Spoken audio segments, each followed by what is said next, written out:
هيك المهرجان طبعا ثانية ان شاء الله تكون عندي مشاركات اخرى. يشرفني نكون بيكم.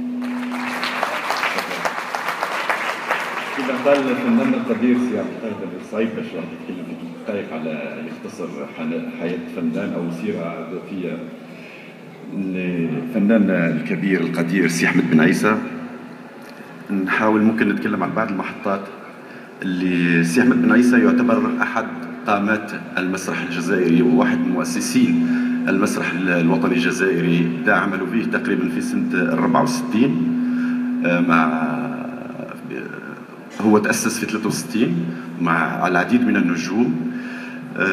كان عنده أيضا مشاركات مع مسرحيين مغاربة وتوانسة، لذلك نقدر نتكلم عن مسرح مغاربي ونقدر نتكلم عن مشهد ثقافي مغاربي.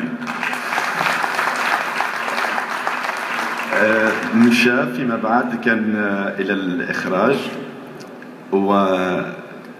وسير المسرح الجهوي لسيدي بلعباس بحدود 8 سنين تقريبا، من 95 إلى 2003 هكذا تقريبا. انا طبعا كان لي الشرف اني شاركت معه في فيلم اللي اخرج مؤخرا اللي هو مصطفى بن بولعيد، كان عندي اللي طبعا كان هي علاقه مهنيه.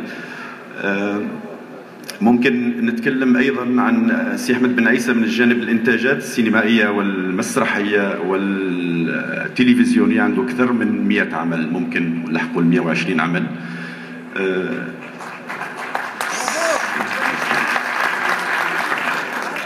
سي أحمد بن عيسى احنا نعتبروه طبعا القدوة، القامة الكبيرة، أخونا الكبير، صديقنا، لكن قبل هذه احنا نعتبروه الجيل الشباب اللي جينا من وراهم مازال شاب معنا، مازال شاب في قلبه وبفكره. ديما يمد، ديما موجود للمساعدة. آخر تجربة، آخر لقاء كان ممكن قبل هذا، طبعا كنا في عين الدفلة.